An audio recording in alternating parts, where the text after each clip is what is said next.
राहुल और उसकी पत्नी नेहा ने कराची के बाहरी इलाके में एक पुराना लेकिन सस्ता घर खरीदा था। घर 80 साल पुराना था, लकड़ी की सीढ़ियां चरमराती थीं और दीवारों पर पुरानी पेंटिंग्स की छाया थी। दोनों दिल्ली से शिफ्ट हुए थे, जहां नेहा की नौकरी लगी थी। घर की कीमत कम होने की वजह से वे खुश थे, लेकिन पड़ोसियों की बातें उन्हें अजीब लगती थीं। पहली रात राहुल ऑफिस से थका हारा लौटा। नेहा रसोई में खाना बना रही थी। रात के 11:55 बजे दोनों बेडरूम में लेटे थे। अचानक घर में सन्नाटा छा गया। घड़ी की सुइयां 12 पर पहुंची। वाह! एक छोटे बच्चे की रोने की आवाज आई।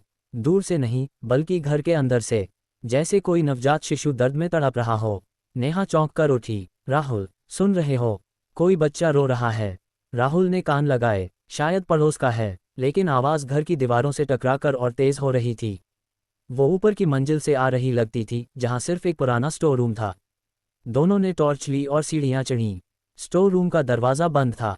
आवाज़ अब बिल्कुल पास थी। माँ, माँ! बच्चा रो रहा था। नेहा का दिल धड़कने लगा। राहुल ने दरवाज़ा खोला। अंदर धूल भरी थी, पुरानी पेटी, टूटे फर्नीचर, लेकिन कोई बच्चा नहीं। आवाज़ अचानक बंद हो गई। इमेजिनेशन होगा, राहुल ने कहा और नीचे आ गए। लेकिन नींद नहीं आई। सुबह पड़ोसी आंटी से बात की। आंटी ने मुस्कुराते हुए कहा, वो घर, वहाँ हर रात 12 बजे बच्चा रोता है। 40 साल से कोई नहीं रह पाता। राहुल हंसा, भूत प्रेत वाली बातें। लेकिन नेहा चुप रही। उस रात फिर वही हुआ। 12 बजे, रोना। इस बार आवाज़ में नाम सुनाई दिया, रिया। रिया। नेहा का चेहरा सफ़ेद पड़ गया। रिया उसका बचपन का नाम था, जो उसने किसी को नहीं बताया था। राहुल ने जांच शुरू की। घर के पुराने मालिक का नाम था श्रीकांत शर्मा। 1985 में उनकी छोटी बेटी रिया की मौत हो गई थी। रिया सिर्फ 2 साल की थी। एक रात वो सीढ़ियों से गिर गई और मर गई।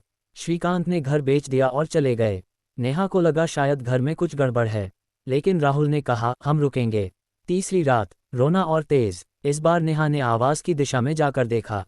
स्टोर रूम में एक पुरानी पेंटिंग थी, एक बच्ची की, जिसके हाथ में गुड़िया थी। बच्ची की आंखें जैसे जीवित हों। नेहा ने पेंटिंग को छुआ। अचानक ठंडी हवा चली। रोना बंद हुआ। लेकिन अब घर में एक नई आवाज़ आई, हल्की हंसी। बच्चे की नहीं, किसी औरत की। नेहा डर गई। अगले दिन राहुल ने घर के पुराने कागजात खंगाले।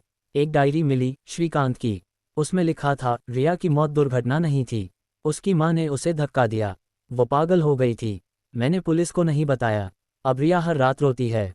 वो अपनी माँ को ढूंढ रही है। नेहा पढ़कर कांप गई। तो वो बच्ची भूत है। राहुल ने डायरी जलाई। ये सब बकवास है। लेकिन रात हुई। 12 बजे, रोना। इस बार आवाज़ नीचे किचन से। नेहा गई। किचन में कोई नहीं, लेकिन फर्श पर खून के धब्बे। ताज़ा। नेहा चीखी। राहुल दौड़ा। धब्बे गायब हो गए, लेकिन अब घर में चीजें हिलने लगीं। कुर्सी खुद ब खुद हिली। नेहा ने पड़ोस में जाकर पूछा। एक बूढ़ा अंकल बोला, श्रीकांत ने अपनी बीवी को मार डाला था। वो रिया को बचाने आई थी। दोनों की आत्माएं यहाँ फंसी हैं। बच्ची रोती है, माँ ढूंढती है। नेहा डर गई। उसने राहुल से कहा, हम घर छोड़ दें। लेकिन राहुल जिद्दी था। हमारे पास पैसा नहीं, हम रुकेंगे। उस रात नेहा ने सपना देखा। एक छोटी बच्ची उसके पास आई। माँ, तुम कहाँ हो? नेहा जागी। उसके गाल पर आंसू थे। अगली रात, रोना। इस बार स्टोर रूम में बच्ची दिखी, सफ़ेद कपड़े में, आंखें काली। वो नेहा की तरफ देखकर बोली, तुम मेरी माँ हो ना? नेहा चीख कर भागी। राहुल ने उसे पकड़ा। ये सब दिमाग का वहम है। लेकिन अब घर में और घटनाएं। दरवाजे खुद बंद होते, लाइट्स फ्लिकर करती। नेहा ने एक पंडित को बुलाया।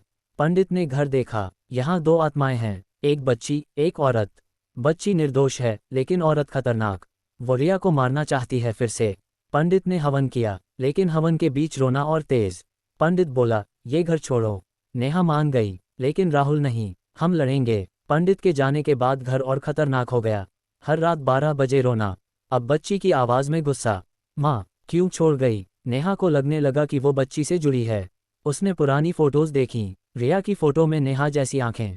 राहुल ने जांच की। श्रीकांत की बीवी का नाम था माया। माया पागल नहीं थी। श्रीकांत ने उसे धोखा दिया था। दूसरी औरत लाई। माया ने रिया को बचाने की कोशिश की, लेकिन श्रीकांत ने दोनों को मार डाला। पुलिस ने छुपाया। नेहा को लगा वो माया की आत्मा है।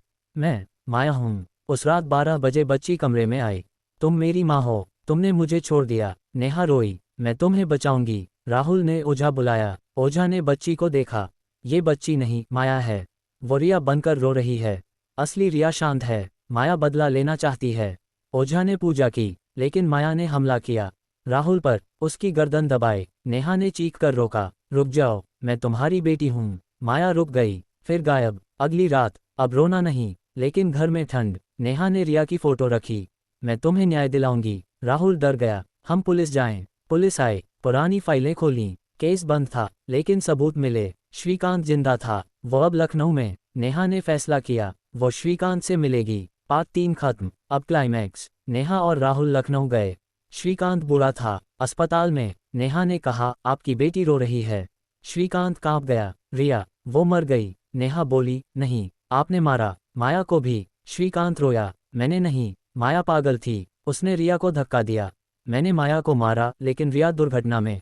नेहा को शक। घर लौटे, रात 12 बजे। अब रोना नहीं, लेकिन घर में खून। दीवारों पर लिखा, पापी, मर जाओ। राहुल घायल हो गया। नेहा ने देखा, माया का भूत। तुमने झूठ बोला। माया ने कहा, श्रीकांत ने मुझे और रिया दोनों को मारा। नेहा ने श्रीकांत को फोन किया, वो मर चुका था उसी रात। अब घर में सिर्फ रिया का रोना। नेहा ने पूजा की, रिया, मैं तुम्हारी माँ हूँ, चलो। रिया आई, माँ, घर छोड़ दो। नेहा समझ गई, आत्माएं घर से बंधी हैं। नेहा ने घर छोड़ने का फैसला किया, लेकिन रिया नहीं जाने दे रही थी। हर रात 12 बजे वो नेहा को बुलाती, माँ, मत जाओ। राहुल ने कहा, हम जलाएंगे घर को। नेहा मना किया, नहीं, रिया निर्दोष है। एक रात 12 बजे रिया आई, इस बार शांत, माँ, मुझे मुक्ति चाहिए। नेहा ने पूछा, कैसे? रिया बोली, मेरी हड्डियां घर के नीचे हैं, दफनाओ। नेहा ने खुदाई की, नीचे एक छोटा बॉक्स, अंदर बच्चे की हड्डियां और एक चिट्ठी, माया ने मुझे मारा नहीं, पापा ने। नेहा रोई, उसने हड्डियां बाहर निकाली, पूजा की। रिया मुस्कुराए, धन्यवाद माँ। रोना बंद हो गया, घर शांत। नेहा और राहुल घर छोड़ दिया, लेकिन नेहा को आज भी लगता है कहीं दूर कोई बच्चा रो रहा है। कहानी खत्म, लेकिन याद रखना, कुछ घर कभी शांत नहीं होते।